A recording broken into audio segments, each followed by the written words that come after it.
नमस्कार। Programme 8 PM में एक बार फिर आपका स्वागत है और मैं हूं दर्शपन गुप्ता। आखिर लंबा इंतजार खत्म हुआ।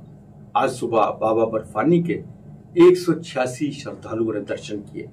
कल जम्मू से जो जत्था यहां से निकला था, पहला जत्था निकला था, वो रात को बालटाल पहलगाम आधार शिविर पर रुका और सुबह तड़के अमरनाथ जी के गुफा के लिए यात्रा शुरू हो गई, जिसमें से सुबह 186 श्रद्धालुओं ने वहां पे दर्शन किए और उसके साथ साथ हेलीकॉप्टर सेवा भी शुरू होगी। आज हेलीकॉप्टर के द्वारा 4 श्रद्धालुओं ने भी पवित्र गुफा में जाके दर्शन किए। आज जम्मू से दूसरा जत्था भी निकला है, भगवती नगर से दूसरा जत्था निकला है। वो आज रात जो है पहलगाम और बालटाल बेस कैंप पे गुजारेगा और सुबह फिर वहां से निकल जाएगा। लेकिन इस बीच में एक थोड़ी सी दुखद समाचार भी मिला है। दुमेल के पास एक यात्री को हार्ट अटैक हुआ है और उसकी मृत्यु हो गई है। हालांकि जम्मू में सुबह बारिश हुई है, मौसम बहुत सुहावना है, लेकिन इस बारिश से यात्रा पर किसी किस्म का असर नहीं पड़ेगा। यात्रा स्मूथ जा रही है। बहुत से इंतजाम किए गए पूरी यात्रा के रास्ते में, कहीं यात्रियों को किसी किस्म की मुश्किलात का सामना न करना पड़े। सुरक्षा के कड़े प्रबंध किए गए। सबसे बड़ी बात है, जम्मू बेस कैंप से लेके पवित्र गुफा तक सुरक्षा के बेहतरीन इंतजाम किए गए हैं। हमारे सुरक्षा जो हमारे जवान हैं, वो 90,000 जवान तैनात किए गए हैं। हर जगह पे नाके लगे हुए हैं। ड्रोन से भी निगरानी की जा रही है, सीसीटीवी से निगरानी की जा रही है। सुरक्षा की दृष्टि से किसी किस्म की चूक ना हो, इस बात का खास ध्यान रखा गया। एक और दुखद समाचार है, ईस्टर्न लेह में, लद्दाख में आज सेना का एक टैंक जो है नदी में बह गया और उसमें हमारे 5 जवान शहीद हो गए। ये युद्ध अभ्यास वहां पे कर रहे थे, नदी क्रॉस कर रहे थे। अचानक नदी का जल स्तर बढ़ गया और टैंक उसमें बह गया, जिसमें से हमारे 5 जवान शहीद हो गए। ये बहुत दुखद समय है और बीपी न्यूज लाइन इन जवानों को श्रद्धांजलि अर्पित करती है। तो आइए अब नजर डालते हैं आज के समाचारों पे। जय बाबा बर्फानी और हर हर महादेव के जय घोष के बीच शुक्रवार सुबह श्री अमरनाथ यात्रा के लिए जम्मू से निकला 4,603 श्रद्धालुओं का पहला जत्था शाम को कश्मीर के आधार शिविर पहलगाम और बालटाल पहुंच गया। इससे पहले जम्मू के भगवती नगर स्थित यात्री निवास में उपराज्यपाल मनोज सिन्हा ने यात्रा को झंडी दिखाकर शुभकामनाएं देकर रवाना किया। जम्मू श्रीनगर हाईवे पर श्रद्धालुओं का जत्था त्रिस्तरीय सुरक्षा घेरे में रहा। जम्मू से लेकर कश्मीर तक श्रद्धालुओं का जगह जगह भव्य स्वागत हुआ। शनिवार सुबह श्रद्धालुओं के पहले जत्थे में शामिल श्रद्धालुओं को पहलगाम व बालटाल से पवित्र गुफा की तरफ रवाना किया जाएगा और हिमलिंग के पहले दर्शन के साथ ही 52 दिन की यात्रा शुरू हो जाएगी। सुबह जम्मू से पहले जत्थे में शामिल होने वाले लोगों में देश भर से आए श्रद्धालुओं का उत्साह चरम पर था। कहीं बम बम बोले तो कहीं भारत माता की जय के जय घोष से मानो पूरा भारत ही जम्मू में उमड़ आया हो। इस बीच उपराज्यपाल मनोज सिन्हा ने यात्री निवास में पूजा अर्चना में भाग लिया। यात्रा को रवाना करने के दौरान उपराज्यपाल ने कहा कि बाबा अमरनाथ की कृपा से हर किसी के जीवन में शांति, खुशी और खुशहाली आएगी। केंद्र शासित प्रदेश लद्दाख में टैंक से नदी पार करने के अभ्यास के दौरान बड़ा हादसा हो गया। इस हादसे में जेसीओ सहित 5 जवानों की जान चली गई। ये दुर्घटना बीती रात लेह से करीब 346 किलोमीटर दूर एक सैन्य अभ्यास के दौरान हुई। नदी में अचानक आई बाढ़ के चलते यह हादसा हुआ। अधिकारियों ने बताया कि लद्दाख के दौलत बेग ओल्डी इलाके में वास्तविक नियंत्रण रेखा के पास सेना के जवान T-72 टैंक में सवार होकर नदी पार कर रहे थे। इसी दौरान अचानक से बाढ़ आ गई। देखते ही देखते नदी के बढ़ते जलस्तर ने आसपास की जगह को अपनी चपेट में लेना शुरू कर दिया। टैंक भी तेजी के साथ तेज बहाव की चपेट में आने लगा। सेना के जवानों की कड़ी कोशिश के बाद भी टैंक से नियंत्रण कम होता गया। ऐसे में तेज बहाव का पानी सेना के 5 जवानों और टैंक को बहा कर ले गया। हादसे की जानकारी मिलते ही तुरंत सेना की अन्य टीमें मौके पर पहुंची। राहत और बचाव कार्य शुरू किया गया। बाढ़ के पानी के बीच बचाव कार्य चलाना चुनौतियों से भरा था, लेकिन फिर भी जवान अपने साथियों को बचाने के लिए प्रयास करते रहे, लेकिन उन्हें बचाया नहीं जा सका। शनिवार दोपहर अधिकारियों ने जानकारी दी कि टैंक में सवार जेसीओ सहित 5 बहादुर जवानों ने इस हादसे में अपनी जान गंवा दी। सभी शवों को बरामद कर लिया गया है।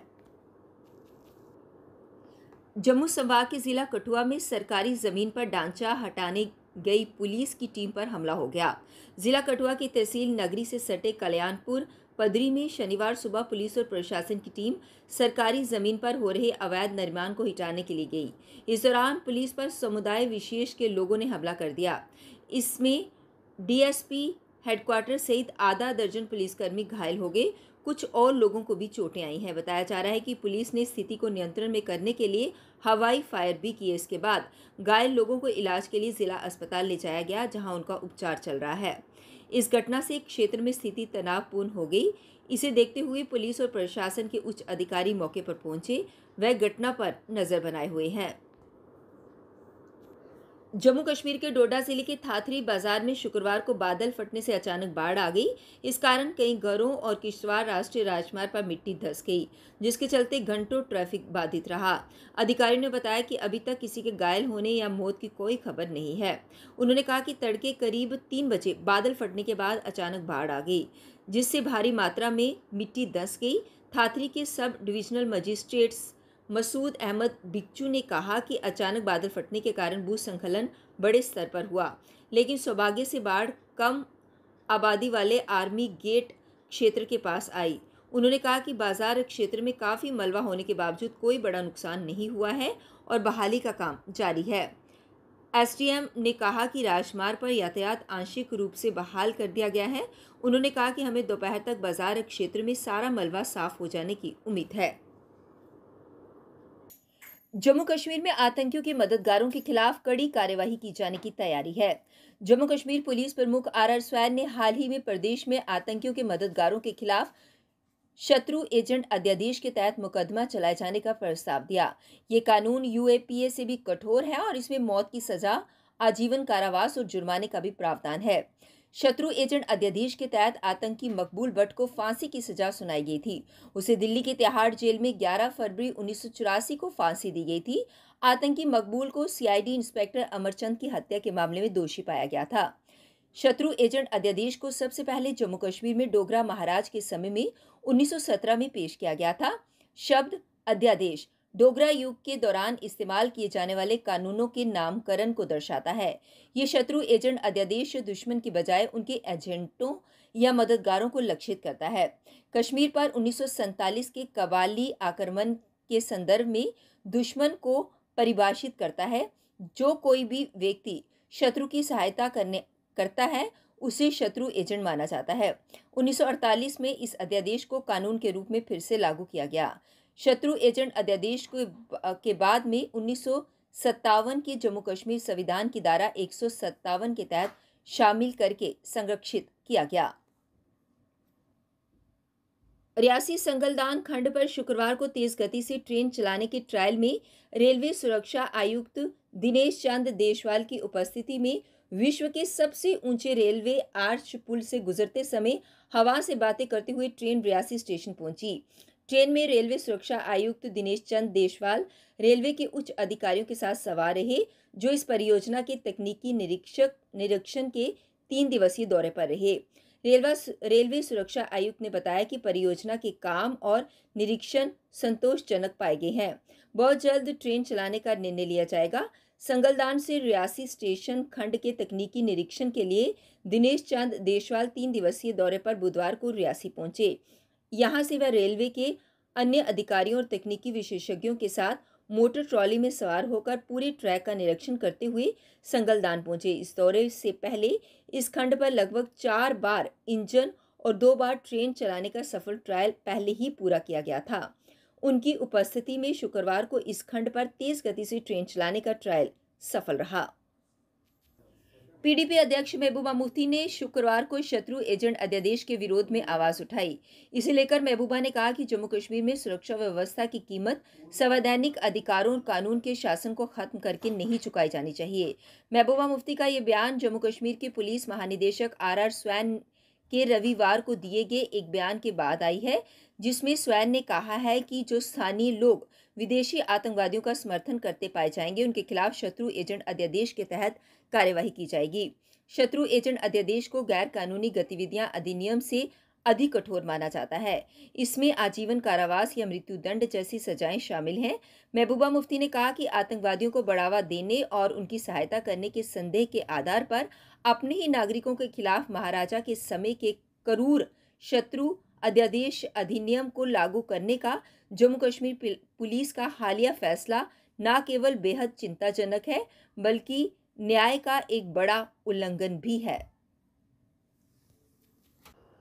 एक्स कॉर्पोरेटर श्यामलाल बसन व अन्य गणमान्य लोगों द्वारा आज प्रेस कॉन्फ्रेंस को संबोधित किया गया, जिसके माध्यम से उन्होंने कहा कि जो विडो पेंशन थी, ओल्ड एज पेंशन थी और फिजिकली चैलेंज्ड पर्सन्स की पेंशन थी, उन्हें बंद कर दिया गया है। क्योंकि ये लोग तो उम्मीद कर रहे थे कि इनकी पेंशन बढ़ाई जाएगी और बढ़ने की बात तो छोड़िए, पेंशन ही बंद कर दी गई, जिससे लोगों को काफ़ी दिक्कतों का सामना करना पड़ रहा है।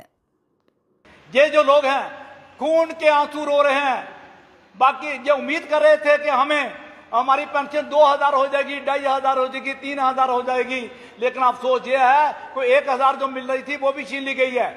जम्मू कश्मीर एक वाहिद ऐसी जगह यूटी है जिसके अंदर पेंशनों से लोगों को महरूम रखा जा रहा है, और ये जो लोग हैं खून के आंसू रो रहे हैं। और मैं ये भी आज चेतावनी देना चाहता हूं कि जो लोग महरूम रह गए हैं, जिन लोगों की पेंशनें नहीं लगी हैं, पीएचएच राशन कार्ड में, चाहे वो रूरल के हैं चाहे वो अर्बन के हैं, हमारी बहुत बड़ी एजिटेशन होगी इन लोगों के लिए।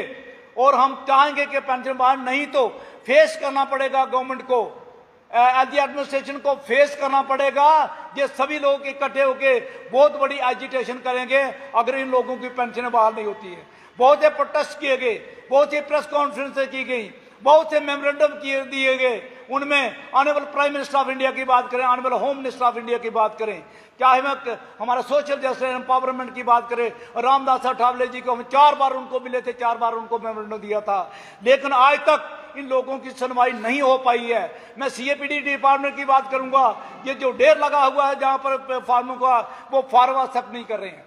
हम यह कि फार्म इनके गरीबों के एक्सेप्ट करें, इनकी वेरिफिकेशन करें, जो लोग जैनुन हैं उनके पीएचएच राशन कार्ड बनने चाहिए और उनकी पेंशनें लगनी चाहिए, क्योंकि गरीब जो हैं, चाहे वो मियाँ बीबी जो रह रहे हैं 80+ है या 75% प्लस है। आंगनवाड़ी वर्कर्स वेलफेयर एसोसिएशन द्वारा आज अपनी मांगों को लेकर प्रेस कॉन्फ्रेंस को संबोधित किया गया, जिसके माध्यम से उन्होंने एलजी प्रशासन से गुहार लगाते हुए कहा कि उनकी जो स्टेट शेयर है उसे बढ़ाया जाए, क्योंकि अभी मात्र उन्हें 600 रुपया दिया जाता है और उसे बढ़ाया जाए। इसके अलावा प्रमोशन पॉलिसी को दुरुस्त किया जाए, रिटायरमेंट पॉलिसी को दुरुस्त किया जाए। इसके अलावा प्रेस कॉन्फ्रेंस के माध्यम से उन्होंने और भी बातों को साझा किया। वर्कर जो हमारी जो है वो ओवर एज होती जा रही है, तो हमारा गवर्नमेंट से ये भी अपील है कि हमारी जो सीनियरिटी लिस्ट है उसको जल्द से जल्द निकाला जाए। और हमारी तीसरी डिमांड थी कि हमारी जो रिटायरमेंट पॉलिसी है उसको भी दुरुस्त किया जाए, क्योंकि हमारी वर्कर हेल्पर बहनें इन्होंने रिटायर करके घर तो भेज दी, लेकिन ना तो उन्हें कोई बेनिफिट दिया रिटायरमेंट का और ना ही उन्हें कोई जाते हुए कोई पेंशन की योजना बनाई उनके लिए। तो हम एलजी गवर्नमेंट से ये भी अपील करते हैं कि हमारी ये जो डिमांडें हैं इनको अच्छे से फुलफिल करें, क्योंकि आने वाले दिनों में हमारी वर्कर हेल्पर बहनें जो है वो अमरनाथ यात्रा के बाद एजिटेशन पे आ सकती हैं। चौथा पॉइंट हमारा ये है कि हमारे समर वेकेशन और विंटर वेकेशन जो बाकी स्कूलों में हर इंस्टीट्यूट में पढ़ती हैं, लेकिन बड़े बच्चों के लिए समर वेकेशन भी है, विंटर वेकेशन भी है, लेकिन हमारे जो छोटे बच्चे आंगनवाड़ी में आने वाले नन्हे बच्चे हैं उनके लिए कोई छुट्टियां नहीं है। क्या वर्कर और हेल्पर इंसान नहीं है? क्या वो बच्चे नहीं है? उनके लिए भी छुट्टियों का प्रावधान होना चाहिए। और उसी के साथ हमारी अगली डिमांड ये थी कि इसको जो रिटायरमेंट पॉलिसी है इसको अच्छे से फ्रेम करे गवर्नमेंट, ताकि हमारी वर्कर हेल्पर बहनें जो है वो बुढ़ापे में उनको एक पेंशन का सहारा मिले। तो इसी के साथ हम अपनी एलजी गवर्नमेंट के आगे ये फिर से अपील करते हैं कि हमारी ये जो डिमांडें हैं, हमारा स्टेट शेयर और जो सेंट्रल शेयर है वो तो 4500 रुपया है, लेकिन स्टेट शेयर हमें बहुत ही कम देते हैं। हम उनसे अपील करते हैं कि वो हमारा स्टेट शेयर बढ़ाए, नहीं तो हमारी जो आंगनवाड़ी वर्कर वेलफेयर एसोसिएशन है आने वाले दिनों में। आम आदमी पार्टी आज सड़कों पर उतरी और जोरदार प्रदर्शन किया। उन्होंने कहा कि केजरीवाल जी को जल्द से जल्द रिहा किया जाना चाहिए। उनका कहना यह भी था कि उनके जो बड़े बड़े नेता हैं उन सबको जेल में बंद किया जा रहा है। इसी को लेकर उन्होंने भारतीय जनता पार्टी के खिलाफ नारेबाजी भी की। फाइट कर सकता है तो वो आम आदमी पार्टी है। केजरीवाल एक इंसान नहीं है, वो एक सोच है। हम सारे सोच के साथ मिले हुए हैं। लेकिन एक चीज सामने आती है कि कानून अपना काम कर रहा है, इसका यही मतलब है कि हमारी पार्टी को कानून के ऊपर विश्वास नहीं है।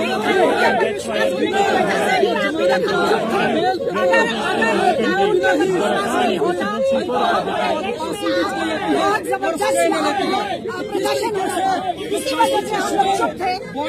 जिस तरीके से लोअर कोर्ट ने उनको आज पुरानी मंडी बाजार में अचानक तारों में स्पार्क होने से दुकानें जलकर राख हो गई। लोगों ने सड़कें जाम कर दी और बिजली विभाग के खिलाफ जमकर नारेबाजी की। दुकान पे आग लगी थी 2007 में और 3 जुलाई को, और अब सेकंड टाइम ये रिपीट हुआ है पूरी दुकान का। अब ये भरपाई बिजली डिपार्टमेंट करे हमारे लिए, और जहाँ पे ऑफिसर आके हमारा पूरा हर्जाना बनेंगे। और दूसरा हमारी डिमांड ये है, ये पोल यहाँ नहीं लगने देंगे, पोल वो पीछे लगना चाहिए। पोल इस पार के साथ लगाएंगे, इस गली में पोल नहीं लगेगा, नहीं लगेगा, नहीं लगेगा, नहीं लगेगा। मैम क्या लगता है आपको, ये कहा गया था कि स्मार्ट मीटर लगाएंगे तो लोगों को सहूलियत मिलेगी? नहीं लगाएगा। एक पोल पे इतने मीटर लगाए हैं, तो उसकी वजह से ही आज हमारी दुकान का इतना नुकसान हो चुका है। हमारी दुकान पूरी तरह जल चुकी है, पूरा नुकसान हुआ है। उसमें एक पैसे की भी चीज जो कहते हैं ना उसमें बची है। कब की बात है? ये आज रात 12:40 पे ये आग लगी है। इससे पहले कोई स्पार्क वगैरह कुछ? दोपहर को एक स्पार्क हुआ था, शाम को भी हुआ है। स्पार्क हुआ है तो एक लाइनमैन को भेज के ठीक कर दिया गया है और कहा है कि वो ठीक हो गया है। लेकिन रात को फिर 12-12:30 बजे के करीब यहाँ पे आग लगी है इस पोल पे। उस पोल की वजह से हमारी दुकान पूरी चल रही है। लगभग कितना माल होगा उसमें 50, 60, 70, 80 इतना होगा। हमारी दुकान पूरी तरह से भरी हुई है, पूरी तरह से माल से भरी हुई थी। कम से कम तो अब इतना नुकसान हो गया, कौन करेगा इसकी भरपाई? हम बिजली डिपार्टमेंट करेगा। बिजली डिपार्टमेंट से चाहिए कोई आला अधिकारी हमारे साथ पहले भी हुआ। जब तक कोई यहाँ पे हायर अथॉरिटी नहीं आएगी, हमारी बात को आगे नहीं। त्रिनेत्रधारी शिव शंभू सेवा दल द्वारा आज भंडारे का आयोजन किया गया, जिसमें भक्तजनों ने प्रसाद चखा और आशीर्वाद प्राप्त किया।